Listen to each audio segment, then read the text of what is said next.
Kinagat mo naman. Hello mga palangga, yan ang update sa aming mga kuting. Bad news mga palangga na wala yung isang pusa. Hindi ko alam kung ano nangyari. Hindi napansin ni Nini. Kasi dalawa yung dilaw eh. Tapos ay pagdating ko dalawa na lang sila kasi tatlo yan. Hindi ko alam kung ano nangyari. Nasa udyungan ako nung nangyari yun. Pagdating ko sabi ni Nini, tatlo na lang daw pagising nila. Ay nakunugod, sayang. Hindi ko alam kung saan napunta. So dalawa na lang po sila.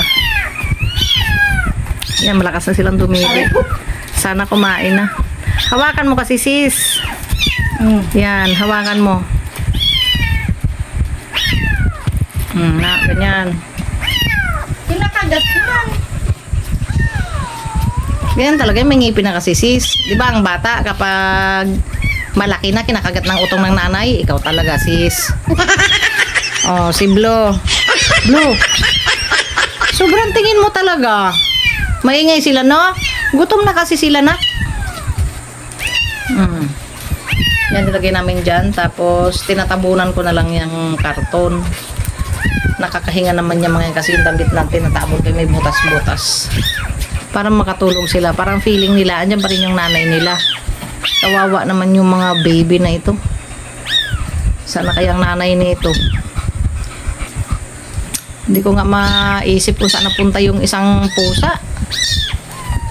Sayang yun sis, no? Yung pa naman ang mas mataba sa lahat. At saka nung andito yung pusa na yun, yung kapatid nila na nawawala, tahimik silang lahat. Ngayon napapansin nyo, sa first video ko, kung kayo ay nakapanood na ito, tahimik sila. Ngayon sobrang na nilang kaiingay nung nawala yung kapatid nila na isa. So, yan. O, marunong na. Marunong na siya. Nawala na rin yung ano. 'Di ba kinagat ng langgam, pumikit ang mga mata, ngayon dilat ng mga mata nila.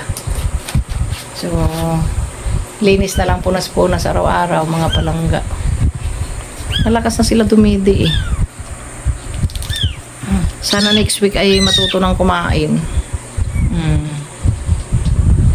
Di ba? Nag-aagawan na sila sa didi.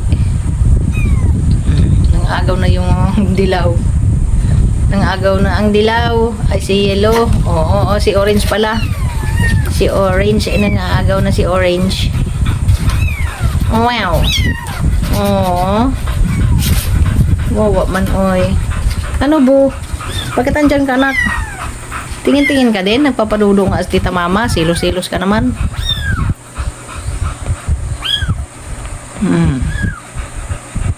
Diba? Tapos pinupunasan mo lang yung mga palangga.